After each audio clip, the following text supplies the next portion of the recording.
ये IC LM741C की data sheet से लिया है। इसकी सप्लाई वोल्टेज देखिए क्या है। मिनिमम है ±10 वोल्ट, मैक्सिमम है ±18 वोल्ट। अगर आप ±18 से ज़्यादा देंगे तो IC फेल हो सकता है। अगर ±10 से कम देंगे तो IC हो सकता है काम ना करे, हो सकता है करे, गारंटी नहीं है सप्लायर की। मेरा अनुभव है कि आप 10 से कम चले जाएं तो भी काम करता है। अब इसमें बराबर वोल्टेज लिखा है, जैसे लिखा है ±15 वोल्ट, मतलब प्लस में भी 15 देना है, माइनस में भी 15 देना है। ऐसी बात नहीं है।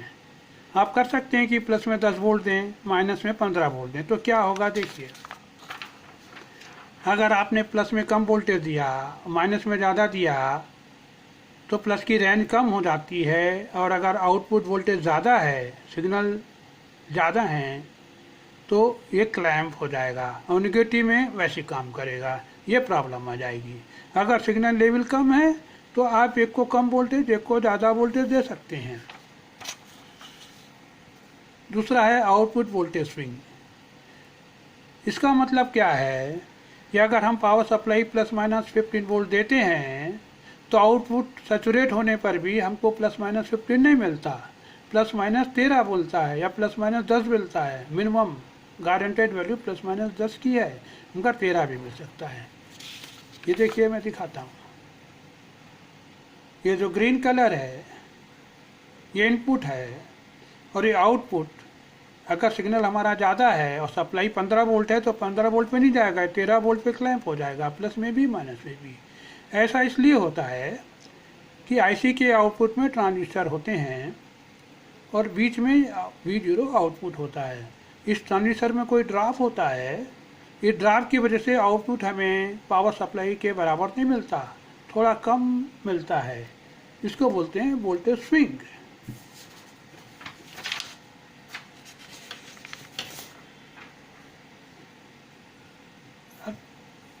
जो 741C की आउटपुट शॉर्ट सर्किट करंट है वो 25 मिली एम्पियर है। इस IC के आउटपुट में एक करंट लिमिटर होता है। उस करंट लिमिटर की वजह से करंट 25 मिली एम्पियर से ज़्यादा नहीं जाती, भले ही आप आउटपुट को शॉर्ट करते हैं। ये IC के अंदर सर्किट IC को प्रोटेक्ट करने के लिए लगाया जाता है। ये जो करंट वैल्यू दी है 25 डिग्री सेंटीग्रेड पर है, किसी और टेम्परेचर पर करंट वो डिफरेंट हो सकती है। अब ये डाटा शीट है, इसमें लिखा है input offset voltage. Input offset voltage क्या होता है? ये प्लस इनपुट है, ये माइनस इनपुट है। दोनों में अगर हम 0 वोल्ट दे दें तो आउटपुट 0 आना चाहिए। ऐसा होता नहीं। वो इसलिए नहीं होता कि IC की कैरेक्टरिस्टिक प्लस टर्मिनल की और माइनस टर्मिनल की एक जैसी नहीं होती, जिसकी वजह से आउटपुट 0 नहीं आता।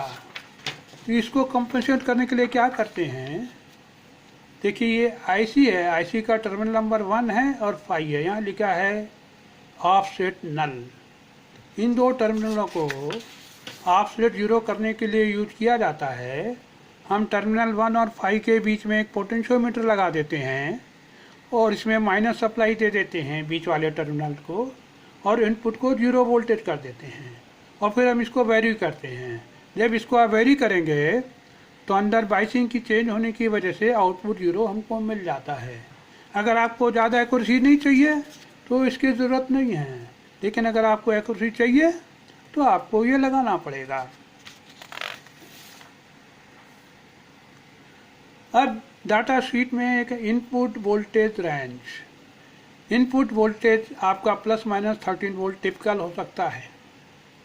इसी प्रकार डिफरेंशियल इनपुट वोल्टेज है, वो ±30 वोल्ट तक जा सकता है। Differential voltage difference between this and this. अब क्या होता है, भले ही आप 30 वोल्ट दें, लेकिन इनपुट में कभी कभी नॉइस आती है या सर्ज आता है या स्पाइक्स आते हैं। उसकी वजह से अगर वोल्टेज बढ़ गया तो IC फेल हो सकता है। उसको प्रोटेक्ट करने के लिए 2 डायोड एंटी पैरेलल में लगा देते हैं, प्लस और माइनस के बीच में। मैंने जो डायोड यूज किया है अपने सर्किटों में वो है 1N4148। ये डायोड निगेटिव और पॉजिटिव टर्मिनल के काफ़ी करीब लगाते हैं। इनकी वजह से इन दोनों के बीच में वोल्टेज लिमिट रहता है और आईसी फेल नहीं होता।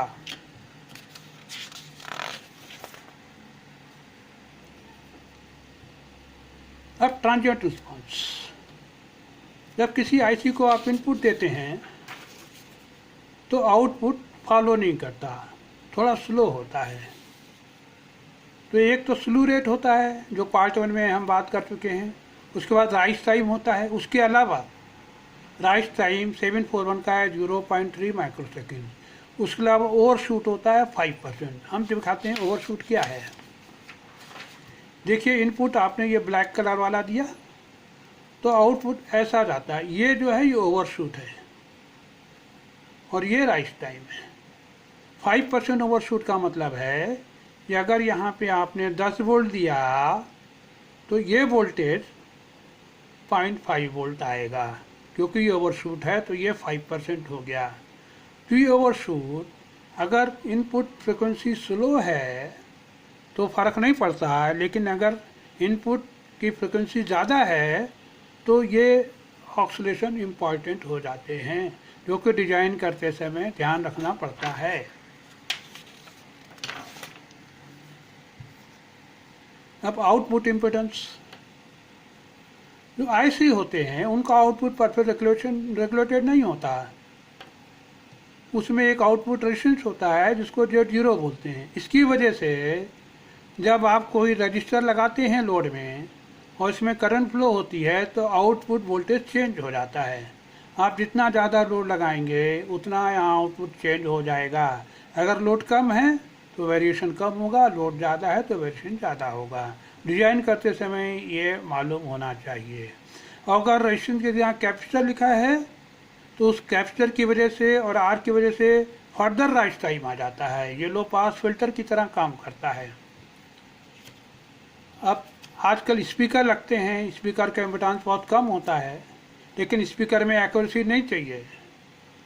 जहाँ पे आपको एक्यूरेसी चाहिए वहाँ पे इस इम्पिडेंस का आपको ख्याल रखना पड़ेगा, या ऐसे लीनियर आईसी लेने पड़ेंगे जिसका ये आउटपुट इम्पिडेंस कम हो।